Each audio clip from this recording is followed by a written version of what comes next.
When I lock in my mind, I lose sense of the time. On this journey I find, I turn water to wine. I tune into the soul, then I find my bliss. Turn lead to gold, it's the alchemist. What's going on, world? It's your boy Gemini Brown here, back with another episode of 𝐦𝐨𝐬𝐿 Knowledge. Today, I just want to have a general talk about astrology and say some words that I feel are very necessary. So we'll name this later. Let's get into it.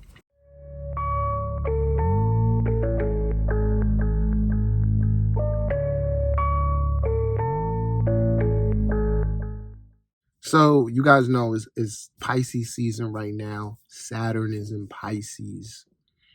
I'm going to cut to the chase. What I want to address in this video is that as a practicing astrologer, someone who pays attention to what I'm actually doing or experiencing, I'm aware of things. And at heart, I'm a teacher, right? So when you're in this mode, you recognize things. You recognize things with your students. You recognize things with how people are thinking.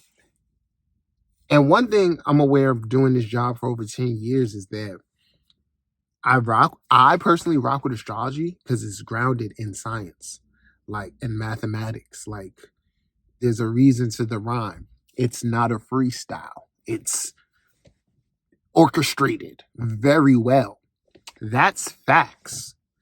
When an astrologer delineates or breaks down a planet or position, there's room to inject your own opinion, but it's still grounded in science that if this planet that corresponds to this thing ends up here, these are the dynamics or the range in which the archetype can express itself.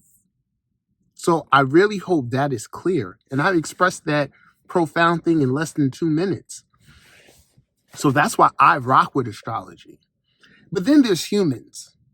And humans, Mercury, right? Third house, I think. But I think you could think whatever you want. You could feel however you want. But if you're really going to adhere to wisdom in life and benefit from it, you got to bow down to what is going on. So I say that to say this. I know from doing this job that a lot of people want to be told what they want to hear. They don't want to follow the science. They want to hear what's appeasing to their ego. But the reality is, even if you're living a lifetime where your ego is accentuated, right? You're living the dream. There's still things for you to learn. There's still rough patches for that person. There's some way in which the ego needs to humble itself for every entertainer, most famous person, whatever you want to call it. They have a 12th house and there's something they need to let go too. There's lessons they need to learn. There's a way they need to operate.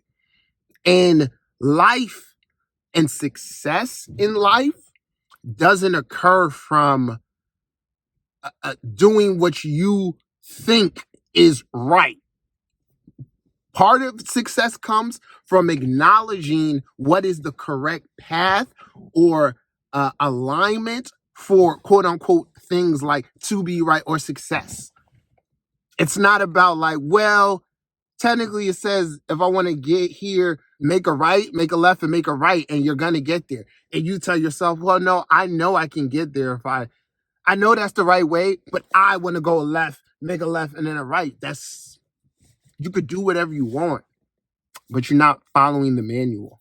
Like I said, I know that people want to be told what they want to hear.